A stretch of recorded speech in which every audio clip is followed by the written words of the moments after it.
Sveiki.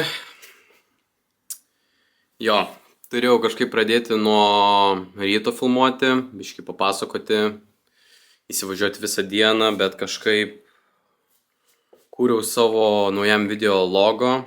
Noriu pradėti tą mano intro logo, kai būna, interpretuoti biškį kitaip negu mano praeiti 3 video. Ir tikrai bus gera tema paliesta, aš manau, kad jums patiks. Nes šiaip turėjau tokių keletą minčių apie visą filmavimą, apie visą kitą, kad kam aš tai darau, vienu žodžiu, kodėl aš tai pradėjau ir ar man tai pavyks. Ir pradėjo mano neigiamos mintis, nepozityvios mintis, pradėjo lipti man ant galvos. Aišku, aš jas nugalėjau, nes dariau vis tiek savo, neleidau joms mane apimti, nors jos mane apėmė. Bet vis tiek rutiną savo dariau, video savo dariau, mintis rašiau, aš nepasidaviau ties to ir tiesiog supratau, kad aš tai darau vien tik dėl savęs ir dėl kitų, vien dėl to, kad įrodyt savo, kad galiu padaryti tą, ką aš visą laiką norėjau daryti. Čia tos neigiamos mintis kyla iš turbūt, kas atsitinka gyvenime, kas atsitinka tom momente, nes pas mane labai daug permainų dabar vyksta ir ypač mano didžiausia permaina yra vien dėl to, kad aš pasiryžau šitą dalyką daryti. Ir man dar turbūt mano smegenys dar nepasivijo viso to, kad aš iš tikrųjų tai darau. Kažkaip aš tai jau suprantu, bet to pačiu ir nepagaunu ir labai man sunku susivokti, kad aš dar vis bendrauju su kamera, aš nusipirkau kamerą, aš pirkosi techniką, aš editinu, aš labai daug investuoju į savo laiko vien į šitą dalyką, ką visą laiką norėdavau daryti, bet visą laiką bijodavau ir aš turbūt to dar nesuvirškinu iki galo, kad aš iš tikrųjų tai darau. Kai apie tai šiek tiek pagalvoju, aš toks, blemba, kam tu tai darai, ne, sustok minutėlį. Ir aš tiesiog nestoju, aš toliau darau, nes taip ir būdavo seniau, net nepradėk daryti, arba pradėti daryti, nustok. Ir nustoju, o dabar toliau varau, ir man kimsta dar geresnių idėjų. Aš tampu tada persimušęs dar pozityvesnis. Čia yra kaip su sportu. Aš pamenu, kai sportavau nesustodamai daug metų, po 2 ar 3 metų man pasiekiau tą lubą, kur jau nėra, ne tai, kad kur tobulėt, bet aš neprasimušiau. Ta prasme, sėdėjau ant to pačio lygio, sakykime, kokį 5 metų. Paskui sportavau ir prasimušiau, nepasidaviau ir toliau variau. Ir tada prasidėjo jau kita mano ta vadinama era. Čia yra su visko, ką tu darai ir kom tu užsiemi gyvenime. Tu visą laiką turi eiti į priekį, nes tavo mintys, ne tik žmonės. Žmonės tai jau, kad man sako, man jau iš tikrųjų daug kas pradėjo sakyti. Ta prasme, nuo mano pirmo video, kai aš sakiau, kad atsirado ten vienas žmogus, kuris man buvo pasakęs, atsirado keletą žmonių jau nuo to laiko, kurie man yra pasakę ir man iš tikrųjų neįdomu. Tai kalbant apie tos žmonės, tai jau apie žmonės man kaip ir not that serious, bet labiau su savo mintim reikia dabar kovoti ir kovoju su to mintim. Ir jas nugali, perteiki pozityvumą. Tai aš pastebėjau, kad tas pozityvumas perteikimas yra ne tik kažkam kitam, bet ir savo. Kuo daugiau tu save nustatai į geresnę pusę, nepasiduodi ir vis darai pagal tą, ką tu turi daryti į tą rutiną įsivažiuojant ir jos nesustabdant, visą laiką einant į priekį, žinant savo tikslą, visą laiką turint tą gerą discipliną, produktyvumą, tu nugalėsi. Tu visą laiką nugalėsi, tu žinosi, ko tau reikia, tu žinosi, ko tu nori, tu žinosi, kaip tu tą gali padaryti.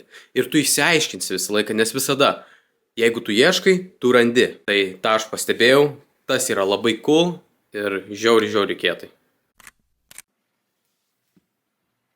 Taigi, pradėsime tą temą, kurią labai norėjau paliesti, kurią iš tikrųjų bijau paliesti, nes daug kas kaip ir vengia. Kaip ir sakiau, ar prisibijo, ar vengia, ar nenori kažkaip kitaip kažką ne to pasakyti, bet visų pirma palieskime, ką man padarė YouTube'ės kelimas, ką man viduj padarė, kaip aš ištrūkau iš to komforto zonos, kaip aš ištrūkau iš to tinginiavimo ir kokią man mąstyseną suteikė visas šitas dalykas, ką jis man duoda, kokią naudą aš iš to pasiemu ir kodėl ir jum reikėtų pagaliau vėl, kaip ir sakiau, pirmam savo video, imtis ko greičiau, ką jūs tik galite. Prisiminkime vieną dalyką, kad mes nežinom, kada gali prasidėti, kad ir karas. Mes nežinom, kada gali atsitikti kažkokią nelaimę. Mes nežinom nieko. Supraskit vieną, kad jūsų gyvenimas yra labai trumpas. Bet jums duota yra labai daug galimybių pasiimti iš gyvenimo visko, ko jūs norit.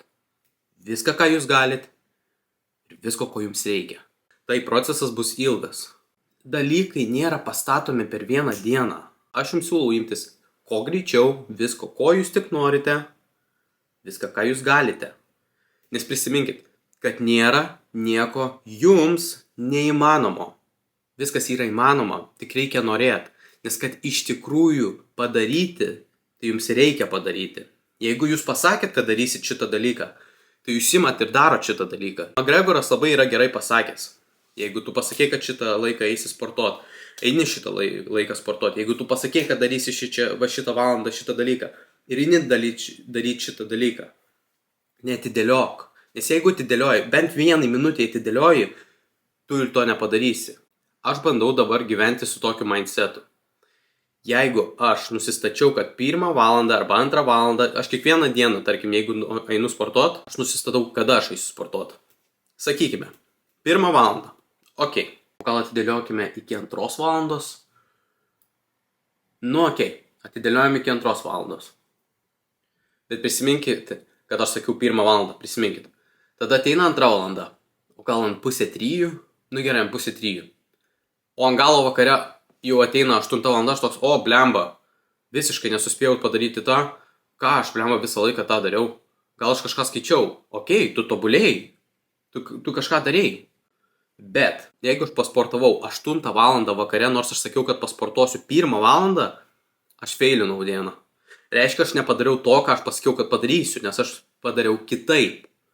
Nors aš ir padariau, nors ir 100%, 50% aš atlikau tą, ką man reikėjo padaryti, bet aš atlikau ne taip, kaip aš pasakiau, kad atliksiu.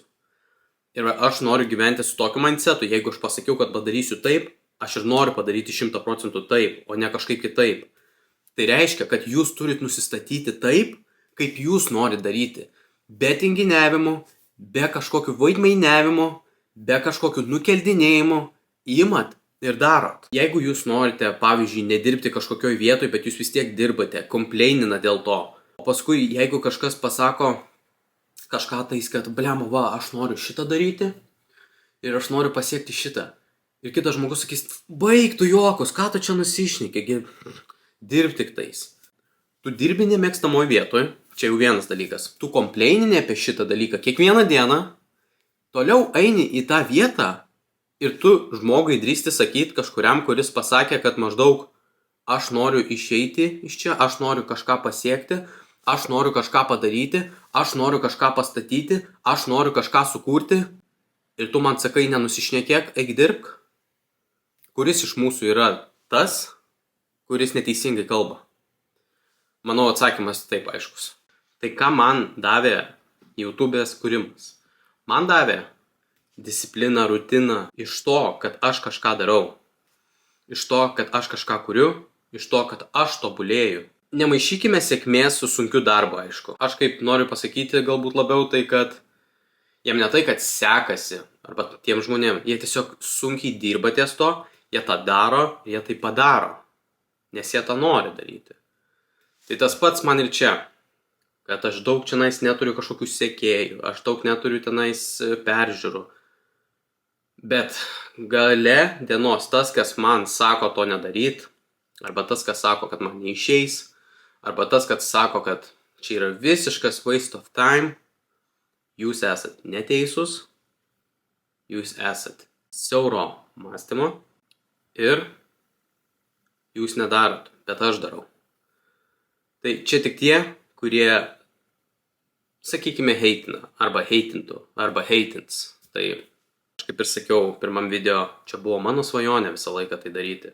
Ir aš pagaliau tą savo svajonę darau. Ir jums reikia visą laiką, ką jūs norėjote daryti, ir jūs negalite to padaryti, nes ar tai jūs stabdo kažkas, ar sako, kad jums neišeis, Ar jūsų vidus irgi jūs sako, kad niekada to nedarykit dėl to, kad kiti blogai kažką pamanys? Nusispjaukit į viską ir darykit. Prasimuškit jūs pro tą sieną, nesvarbu ar pasiseks ar nepasiseks, nors ir nesiseks. Darykit. Jau geriau daryti, negu nedaryti. 1% kažko yra geriau negu 100% nieko. Ir tada prieisime prie pagrindinės temos viso šito video. Tai tokia pavadinčiau tiesos minutė. Tai bus apie religiją, tikėjimą į Dievą. Tai, kadangi esu tikintis, aišku, aš išklausau ir mokslinių faktų, išklausau ir tvirtų faktų, atsižvelgiu į kiekvieną tą nuomonę ir aš ją susidarau savo tam tikrą įspūdį. Kas yra logiška, kas yra nelogiška, ką reikia pasiimti, ką reikia išmest. Kiekvienas žmogus pasirinka tą savo mąstymo eigą ir jie visą laiką vadovaujasi. Aš noriu pasakyti vieną. Aš visiškai neverčiu jūsų paimti ir dabar tikėti. Aš visiškai neverčiu. Jūsų pasirinkimas yra į ką jūs norite tikėti, į ką jūs tikėsit ateityje, ar į ką jūs tikit. Aš šitai nesikišu, aš šitai nenoriu nieko pakeisti. Jūsų pasirinkimas yra jūsų pasirinkimas. Mano šitas dalykas yra tiesiog pasakymas, kad reikia į kažką tikėti. Mano pasirinkimas yra tikėti Jėzų. Nes aš esu krikščionis, esu katalikas. Tai čia yra mano pasirinkimas. Tai tikrai aš jūsų neverčiu. Aš nesu iš tų, kuris verčia būtent į tai. Jūs tikėkit, kad ir į mėnulį, kad ir į save. Bet svarbu tikėkit į kažką, nes tai suteiks jums vidinę kažkokią naudą. Kažkokį tai siekimą. Tai norėčiau padaryti tokią kaip tiesos minutę. Ką reiškia iš vis tikėti? Reiškia, pavyzdžiui, mano atveju tikėti. Ir ką reiškia ta vadinama mano tiesos minutė. Pavyzdžiui, tai yra tas dalykas, kad iš mano pusės aš noriu skleisti meilę.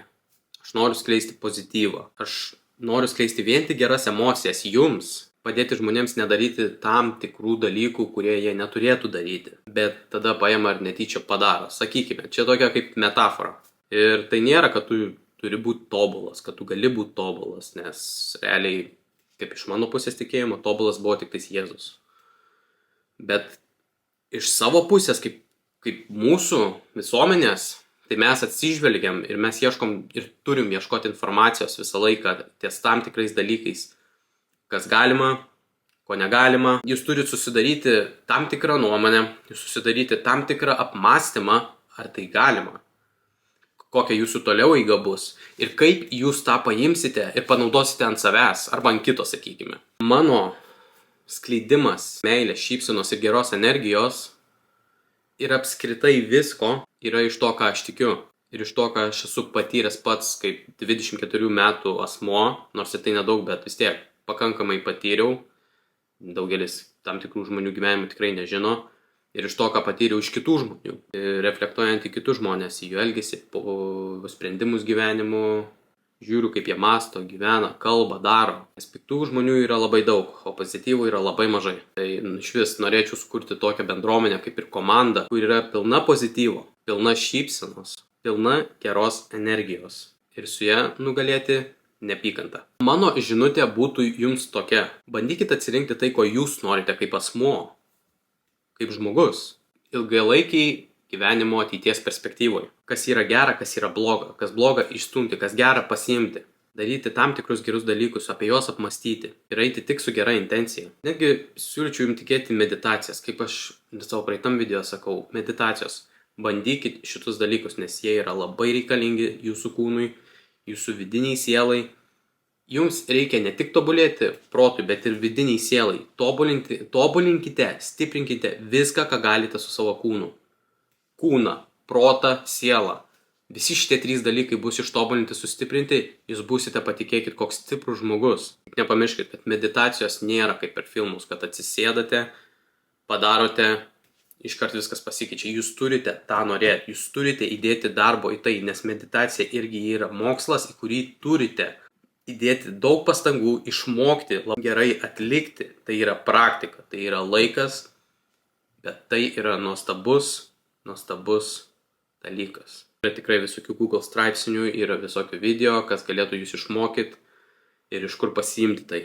Ir jūs tikrai rasite tą informaciją, nes kas ieško, tas randa. Mes matom ir taip, kas vyksta pasaulyje su karais, tai nežinom, kaip gali kiekviena diena pasisukti, kiekvienas mėnesis pasisukti, kiekvieni metai pasisukti. Tai siūlyčiau daryti tai, ką jūs norite, atiduoti geriausią energiją, geriausią meilę, geriausią šypseną visiems, bei savo, nes tai išgydys ne tik kitus, bet ir jūs tuo pačiu. Ir tiesiog būkite dėkingi kiekvienai dienai, kai atsikeliate.